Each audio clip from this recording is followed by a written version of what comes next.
Hello friends, welcome to my channel. My name is Colleen, and I've recently had a couple of viewers, just a couple of you, say, you know, aren't you running out of your own recipes? Don't you have to at some point use other people's recipes? And the answer to that is yes, of course. I have now made 180 videos and on a variety of topics like canning and bread making and what's for dinner and sweets and salads and all kinds of things. So I do have to keep trialing new recipes and bringing them to you. Today I'm working on one I found on Impossible Cheeseburger Casserole. And so I did what you're doing. I watched a few videos and I thought about ways that I could switch this recipe up a little bit and make it more appropriate to the theme, which is Impossible Cheeseburger Casserole. I'm making Impossible Cheeseburger Pie. I'm making it in my largest, I think it's about a 10-inch pie plate, and that will be what's for dinner tonight at our house. So I will have to keep referring to the recipe because I've not made this before, and so you'll see me picking it up and looking at it. But let me gather everything up, we'll get started, and I'll be right back after this.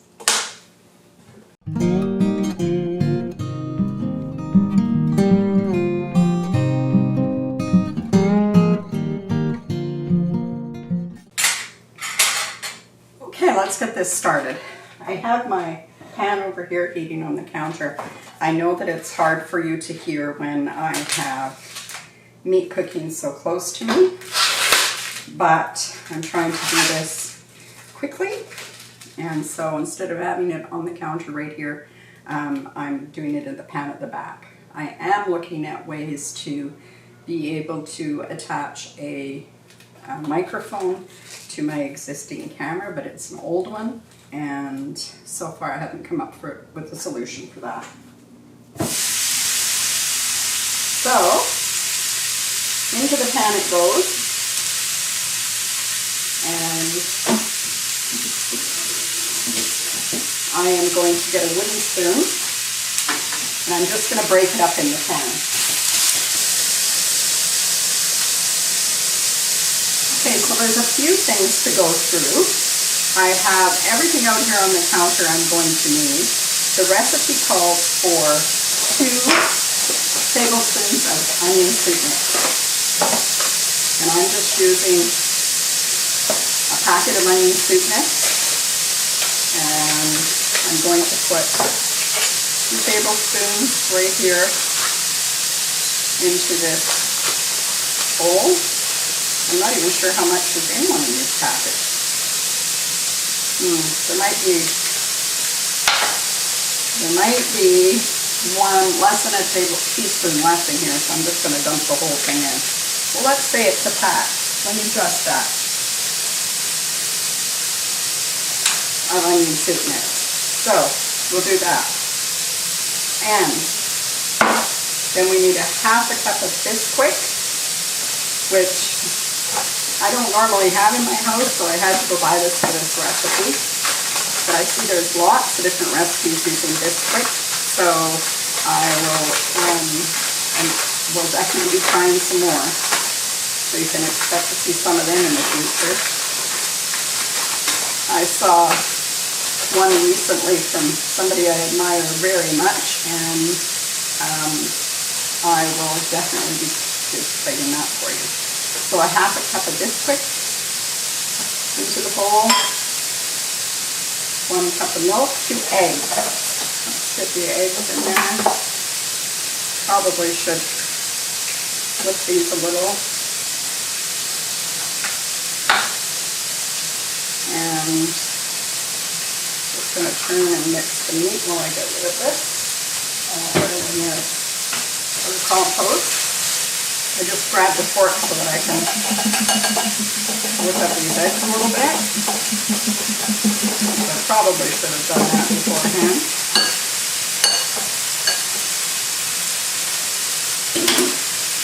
And I'm going to add some spices to this. I need a half a teaspoon each of parsley. I should have taken the lids off of these beforehand too, which would have saved a little bit of time. But you'll be able to see that this recipe goes very quickly. This is a half a teaspoon of garlic powder. I'm going to use a half teaspoon of onion powder.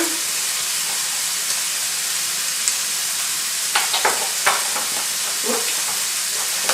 Pop the lid on. Half a teaspoon of cumin.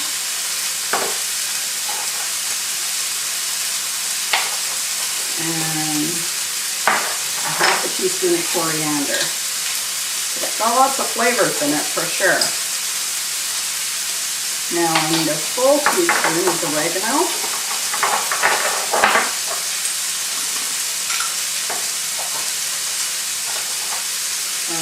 Two halves.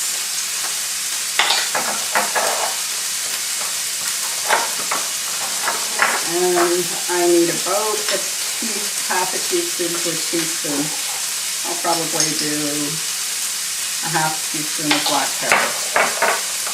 Let me just check to make sure I haven't missed any. No. So that's all those done. And then I need about a tablespoon of tomato ketchup. This is in keeping with the cheeseburger theme. And I also need about a tablespoon of mustard. It wants to take its time coming out of there today. Oh, I might have to get a little brutal with it here. Alright. That ought to do it. I don't want it to come flying out on me.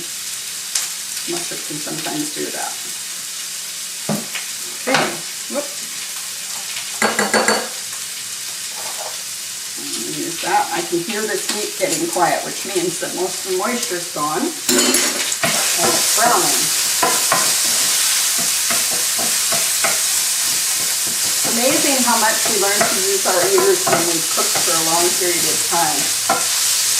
You know that things like when it gets quieter, it means that there's less moisture to sizzle, make that sound. Okay, I'm going to shut that off. And I'm doing this in real time so far, so I'm going to add in the milk now. Get rid of that. I need a mixing spoon to mix that up. This is one of the little tiny wooden spoons that my dad made for me before he passed away. He just carved all of us girls a variety of sizes of mixing spoons. And my gosh, are they ever handy. He enjoyed whittling them, and he made sure that there was no spots where we were going to get slivers off of them or anything like that. Nice and smooth. Okay, got some lumps in here that I would really like to get out because I don't think they help us at all.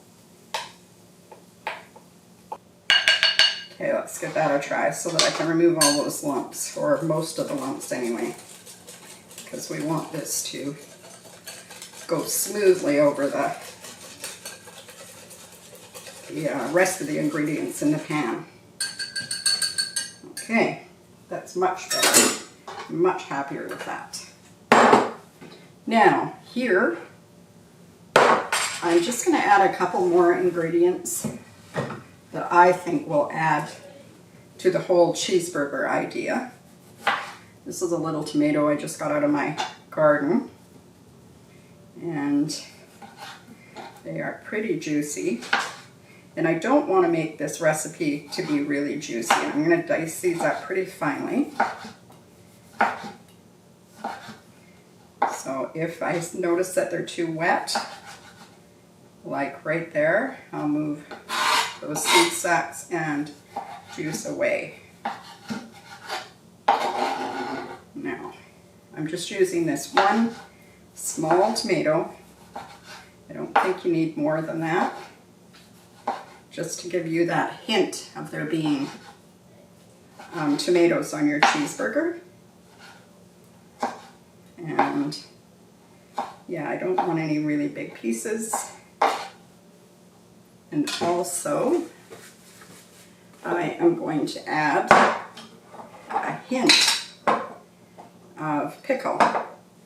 So I am going to use, whoops, if I can get them out of the jar without dropping them back in the jar. I'm going to use a couple of small gherkins and just get most of the water off them. And dice these up. Pretty small. I think if you didn't fuss around and change up this recipe, it could go pretty quickly. But, you know, I just can't leave it alone. It seems like I'm always working on recipes to try and figure out ways that I can improve them, or that I know I can make them more to our palate. And I just love the creativity of that. So don't ever be afraid to experiment with your recipes. Once you kind of have the knack of what works with what, then you can definitely mess around a little bit. Whoops, one of my containers didn't get its lid back on. Okay, so now I'm putting the little bit of veggies in there. And I'm going to give that a stir again. I don't know. This doesn't seem like an awful lot of bother. Maybe you have already made a, what do they call it, an impossible cheeseburger. Not a bagger. An impossible cheeseburger pie or casserole before. Now the difference between a casserole and a pie, really in this instance, is just the vessel we're cooking it in. Okay, so now we need the hamburger, which is going to go straight into the pan. I do notice a few of these pieces are a little pink, but this is going to go into the oven, so I am definitely not worried about that. My oven, which I want to preheat, I'll do now, is 400 degrees.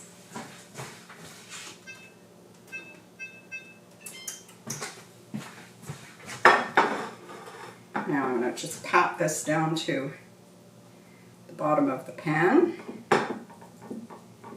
And then I'm going to add about a cup and a half. This is medium cheddar, but any cheddar that you're happy with would be fine. You could use aged cheddar on this. You could use like a Tex-Mex probably. Whatever you're happy with. Whatever you have in your fridge. If you have all the ingredients for this, but they're not quite the same, don't worry about it. Also, in the recipe below, I will put, or in the description box below where I put all my recipes or links to recipes that I've watched somebody else make and I'm remaking. I will also put a recipe for homemade Bisquick. So if you don't have Bisquick, but you really want to make this recipe, I think everything that's in Bisquick you would find in your pantry. So there will be a recipe there for making Bisquick. And so it should be fairly easy for you to make it from there. So I'm just going to run through and make sure I've got everything going on here. I've got the beef, cheese, soup mix, Bisquick, milk, 2 eggs, spices. All those spices are in there. I've added to the recipe ketchup, mustard, tomatoes, and the dill pickles. And now I'm going to pour this custard right over the top. And it's one of those things that seems kind of counterintuitive, that you would think that everything would be on the bottom and dry. but I assure you, or at least I have been assured by all of the recipes that I've seen, that this saucy bit goes all the way to the bottom of the dish and will rise up the way it's supposed to in the oven. So, this is what it looks like going into the oven. Right like that. So, I will, now I have to wait for my oven to catch up. I'm not going to make you sit around and listen to my tales while the oven preheats. So I will get this into the oven. It's going to bake for 25 to 30 minutes. I'm going to guess that we need to have a skewer or a toothpick or something go into the center of it, maybe a knife, and just make sure that it's cooked all the way through. So if it comes out dry, it's cooked. And it smells, that combination of spices smells really good. So here's hoping, and I will be back before you know it. Oh my gosh. This really smells good. As you can see, it's bubbling away still.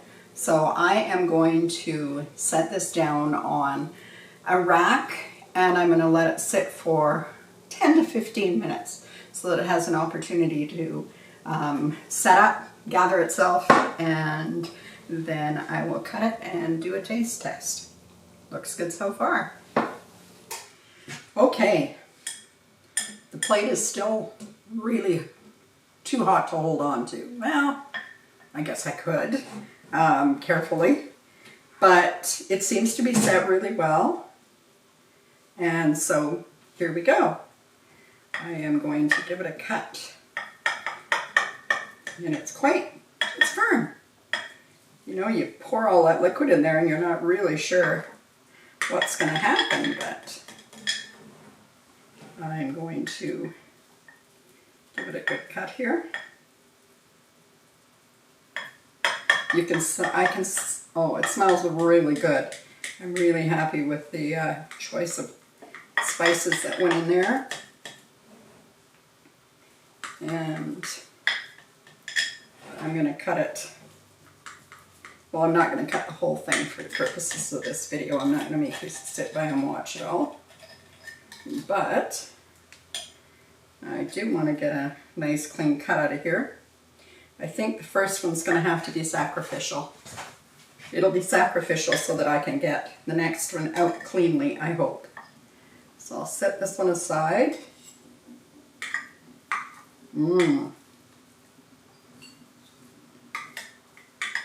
And get it all out of the way. Oh my goodness, it's pretty neat how the Bisquick has set up in there. And now I can actually get in to get a good slice. And hope you can see that. It's actually, you can see where the layers of meat are on the bottom, and then the cheese layer that's separate from the rest.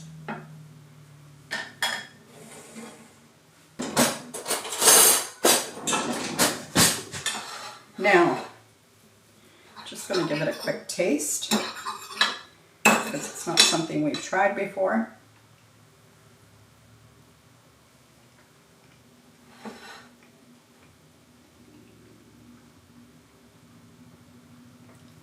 Oh yeah, that's good. I can see that being a favorite actually. Who would have known? Yeah, I'm surprised. Not sure even why I'm surprised, but this is a really good recipe. This is Impossible Cheeseburger Pie, and it could be a casserole instead. It's just the defining part is just the vessel you cook it in. So I think it's delicious, and I'm glad I didn't add any extra salt to it, although the recipe that's printed in the description box below does have salt in it. But I do say to be careful with the amount of salt. I wouldn't add any more salt to it. I think that's plenty, but to each his own. So Anyway, folks, I hope you've enjoyed today's video. And if you have, that you'll share this video with your friends and give it a like, send your comments along. I've been lacking a little in getting to the comments in the last week, but I will catch up. And I always look forward to hearing from you and where you're from. It always makes my heart flutter to know that so many of you are watching from so many places around the world. I hope that if you haven't subscribed already, you will. And when you subscribe, you hit subscribe, hit it again, and then it gives you the option to hit all. And so that means that you would be notified each time one of my videos goes out. And that way you won't miss anything. I hope to see you again really soon, folks. Take care, everybody. Bye-bye.